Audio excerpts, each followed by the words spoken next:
All right, guys, welcome back into another NBA DFS video. My name's Polzin with 9 to 5 Sports. Going to be breaking down this Friday 8-game slate.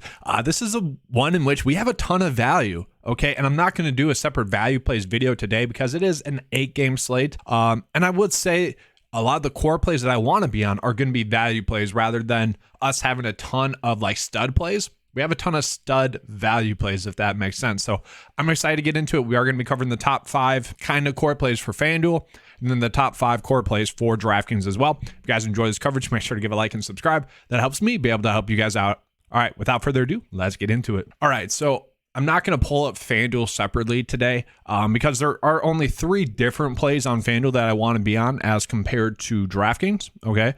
Just looking at it right now, Julius Randle on FanDuel is a little bit cheaper. I love him on both DraftKings and FanDuel. To me, he is a definite core play for me.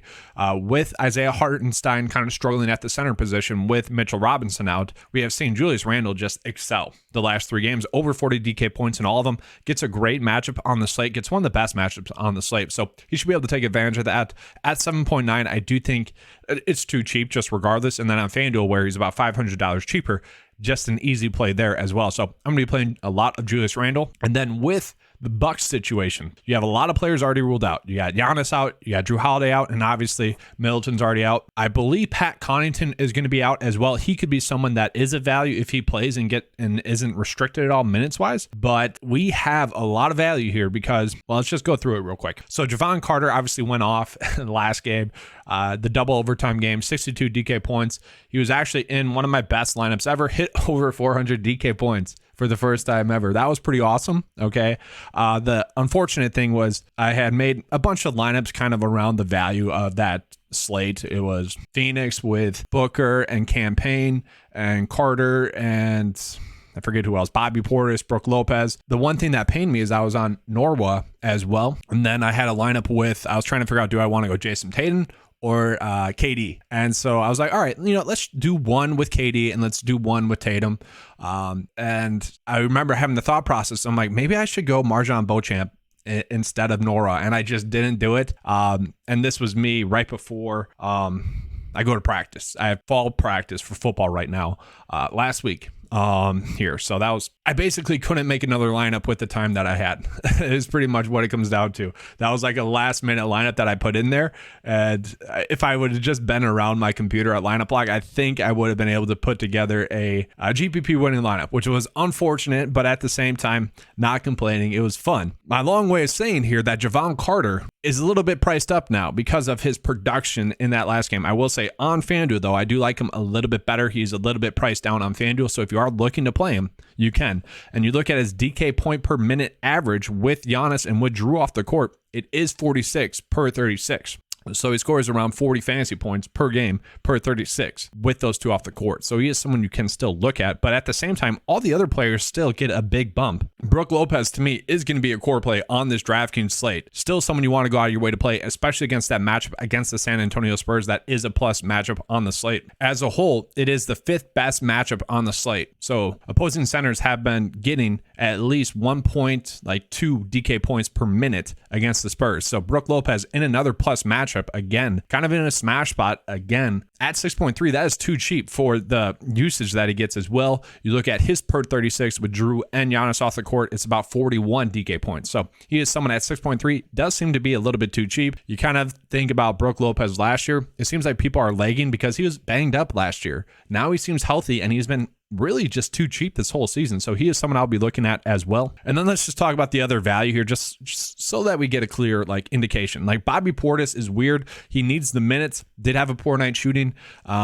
is someone that you would kind of expect to bounce back and have a better night shooting tonight. He's going to get over 30 minutes most likely. And if he does, he should be a strong price point play. He is kind of someone that when he is hot, it's great. When he is cold, not so great. And we kind of see that just looking at his game log. So kind of a risk reward based play for you.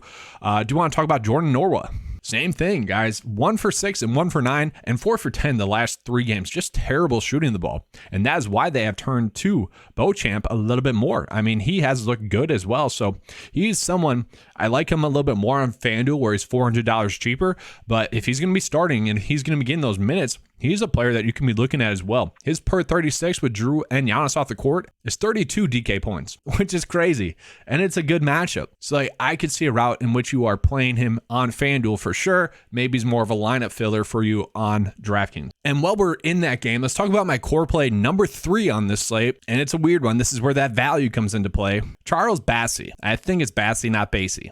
Okay, probably should have looked at it prior. I apologize. He is someone with Zach Collins off the court is going to get more minutes. I mean, Greg Popovich literally came out and said that. He has been a strong point per minute player this whole season. The only worry is that he gets matched up with Brook possibly, or maybe the backups, in which if he's getting 20 minutes against the Bucks backups tonight, that's highly appealing to me. Okay, he is a strong point per minute player. Can he get 20 DK points in this one, getting around 18, 20 minutes? He can. And if we just look at what Zach Collins had been doing, that is basically what he had been doing. So now we get a guy that's just literally going to go into that role, and it should be a strong price point play for you on this slate. This is where I mean there's a lot of value on this slate. And we're going to get into core play number 2, and it's actually going to be 2 players because I haven't decided which one I want to be on, because they are going to be both pretty good values, it seems like. We got Otto Porter Jr., who played over 20 minutes the last game, okay, and he is someone that could see an increase in minutes, and this is because Pascal Siakam is out, guys, okay, just so you know, and a bunch of their centers are out. So some people are going to go to Christian Koloko,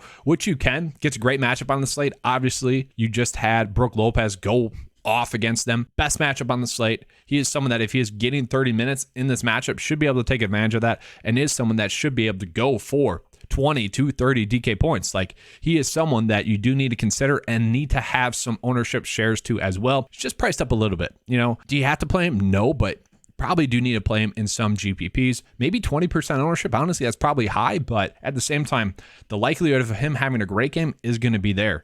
And then we also have Thad Young. Thad Young played 27 minutes last game, and if he's going to get those minutes against the Thunder, then he should get at least 20 DK points. Even at this price point, if he gets 16.5 DK points like he had last game, that's not going to hurt you too much. You would take that. So both of those two, I'm trying to decide which one I want to be on just yet. If you have a good indication, let me know in the comment section below of which one we should be on instead. Or should we just go with Christian Koloko and just say, you know, forget those two. We don't know exactly what to expect from them. And that's kind of the issue on the slate already, guys, is that we had some center value. I would rather go Brook and Bassey, but you could potentially go Koloko instead of Brook too as well. It's a very interesting slate with that dynamic. And then my last core play on the slate, it's probably an easy one for you guys to find. You probably already know it. Russell Westbrook. Okay, Russell Westbrook against the Kings is going to be a good matchup. As long as this game stays close, he should go off and have a great game. His usage rate with LeBron James off the court, who was ruled out, is 28%, okay, which is good. His DK point per minute, or his DK per 36, goes up about 8 DK points. He's averaging like 50 DK points per 36 with LeBron James off the court.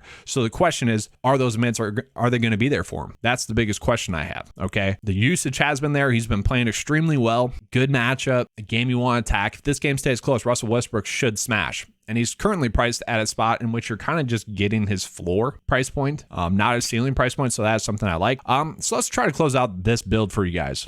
And so this is just me closing out the build, a first look build. I tossed in Desmond Bane, who has been a consistent fantasy producer. I do think he's priced up a little bit too much, would much rather play someone else, but for a first look build, tossing him in there, hoping he gets around 40 DK points.